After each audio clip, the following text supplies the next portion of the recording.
Hey, what's happening, everybody? Good morning for Tuesday, for May 11th, 2025. Hope you guys are doing great today. What a way to wake up, you guys. Honestly, get noticed out by Monarch cards for Yu-Gi-Oh!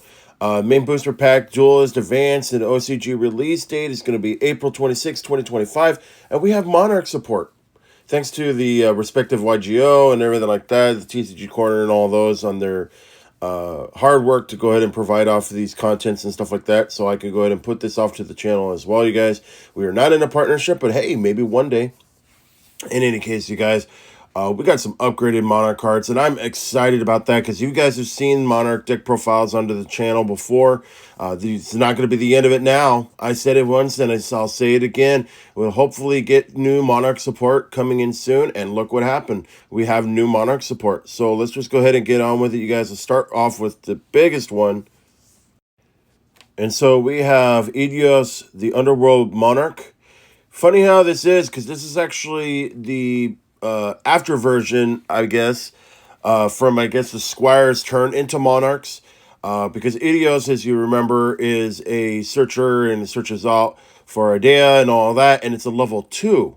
And it's a Squire at this point. So for it to be a monster of a level 6 is great. It's a level 6 spellcaster effect.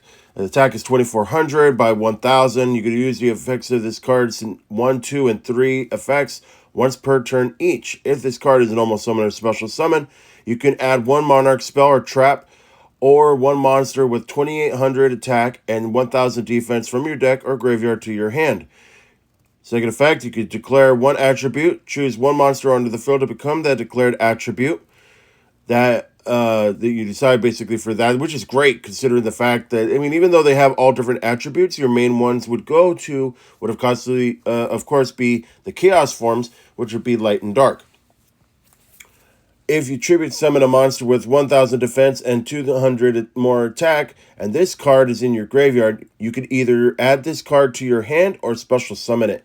The fact that you could special summon something like that right off the bat is really great. It definitely gives the deck some justice, considering the fact that you always have to tribute summon more or less. So to get something that can actually come off for free is really good for the deck. It definitely helps it out a lot. Next up, we have Tessera, the Prime Squire. It's a level 1 light warrior effect. It has an attack of 800 by defense of 1000. You can use effects 1, 2, 3 once per turn each. First effect, you could reveal Monarch spell or trap in your hand and special summon this card from your hand. That's great. More special summons is always good for the deck. Gives it easier for the tribute summons. During your main phase, you can immediately, after this effect resolves, tribute summon one monster. There you go. If this card is sent to the graveyard, you can special summon one monster with 800 attack and 1000 defense from your deck. Also, can unite special summon from the extra deck for the rest of this turn. That's fine. You could still end up cycling around with these monsters. This is great. I enjoy it. This is really, really cool, and it definitely does the deck some major justice. And then we have a new spell. This is Scheme of the Monarchs. It's a normal spell. You can use the effects of this card's name. Second effect, once per turn. You can send one Monarch spell or trap from your deck to the graveyard, except for Scheme of the Monarchs. If this card becomes banished, you could target one face-up monster your opponent controls and add one monster with 2400 attack and 1000 defense that is the same attribute as that monster from your deck or graveyard to your hand. Then you can apply this effect. Normal summon one Zaborg, the Thunder Monarch, Mobius, the Frost Monarch, Thessalos, the Firestorm Monarch, Grand Mark, the Rock Monarch, Ryza, the Storm Monarch, or Caius, the Shadow Monarch. Wow. That is so cool to have all those OG Monarchs being able to be utilized into one spell in and of itself is so cool. I enjoy this, and I'm gonna love this. This is really, really cool.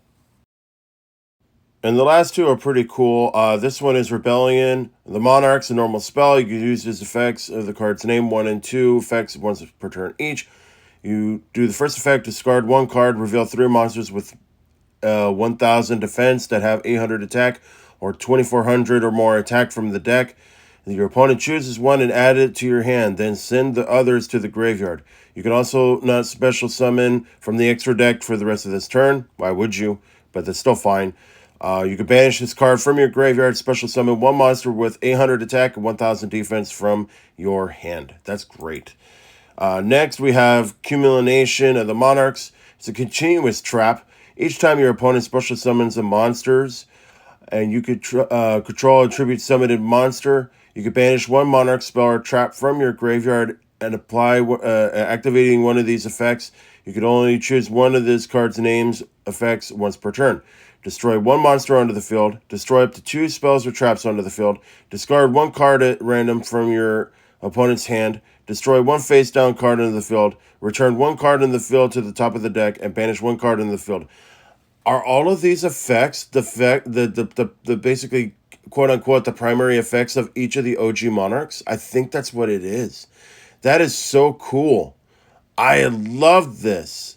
It definitely does. It looks like it does end up being the OG Monarchs effects. Oh my god, that's so cool. That is so great. All right, guys. Well, that is it. I mean, this is the it for the Monarchs. I'm thoroughly excited, and you guys are definitely going to end up seeing fairly soon, but not soon enough, a brand new Monarch setup, and I'm going to update the Monarchs on the deck profile. Really, really good stuff. And also, you guys stay tuned later on today that I'm actually going to be doing predictions for Yu-Gi-Oh! As well, because we're going to be having a ban list coming up soon. So stay tuned for that. Catch you all later. Happy gaming.